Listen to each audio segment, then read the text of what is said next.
उत्तराखंड से एक और बड़ी खबर आप तक पहुंचा रहे हैं, जहां सड़क मार्ग से चीन सीमा पर बसे गांव जुड़ेंगे। आपको बता दें कि सड़क मार्ग से चीन सीमा के 8 गांव जुड़ेंगे, जहां वाइब्रेट विलेज योजना के तहत ये गांव जुड़ने वाले हैं। तो वाइब्रेट विलेज वो उन गांवों को चिन्हित किया गया है जहां पर मूलभूत सुविधाओं का अभाव है और किस प्रकार से उन्हें विकसित किया जा सके, वहां पर डेवलप किया जा सके।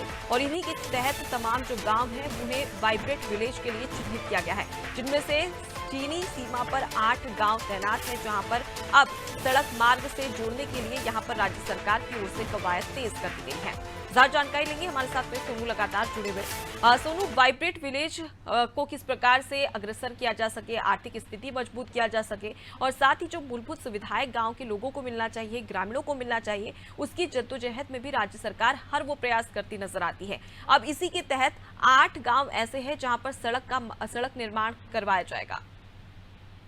देखिए, सरकार लगातार ये कोशिश कर रही है कि जो उत्तराखंड के सीमांत गांव हैं, जो सामरिक लिहाज से बहुत महत्वपूर्ण है, इन गांवों की कायाकल्प कैसे की जा सकती है, कैसे इन गांवों की चहल पहल को बढ़ाया जा सकता है, कैसे इन गांवों का जो मूलभूत स्वरूप है उसमें बदलाव किया जा सकता है, कैसे पर्यटकों की आवाजाही को यहाँ बढ़ाया जा सकता है और जो मूलभूत सुविधाएं इन गांवों को दी जानी है उनको कैसे दिया जा सकता है। वाइब्रेंट विलेज योजना के तहत जो है ग्राम्य विकास विभाग लगातार प्रयास कर रहा है।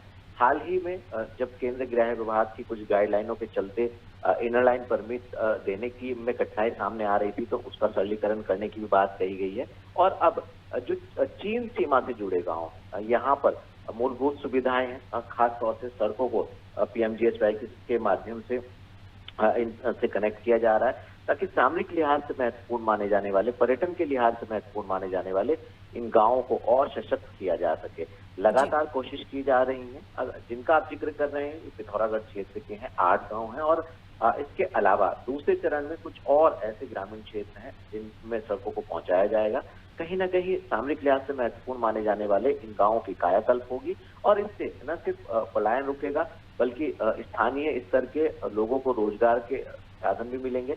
और यहाँ पर जब तमाम कार्य होंगे, चाहे वो विद्युत को पहुंचाना हो, चाहे वो सड़कों का पहुंचाना हो, चाहे वो अन्य व्यवस्थाओं को बेहतर करना हो, स्वास्थ्य चिकित्सा सेवाओं को, तो कहीं ना कहीं आने वाले समय में ये गांव गुलजार होंगे और जो सरकार उद्देश्य लेकर के चल रही है वो पूरा हो सकेगा। जी बिल्कुल, और जिस प्रकार से युद्ध स्तर पर तैयारियां की जा रही है इन गांवों को डेवलप करने के लिए, मूलभूत सुविधाएं वहां तक पहुंचाने के लिए, उससे साफ जाहिर होता है कि कहीं ना कहीं अब राज्य सरकार इसमें सफल होती भी नजर आएगी।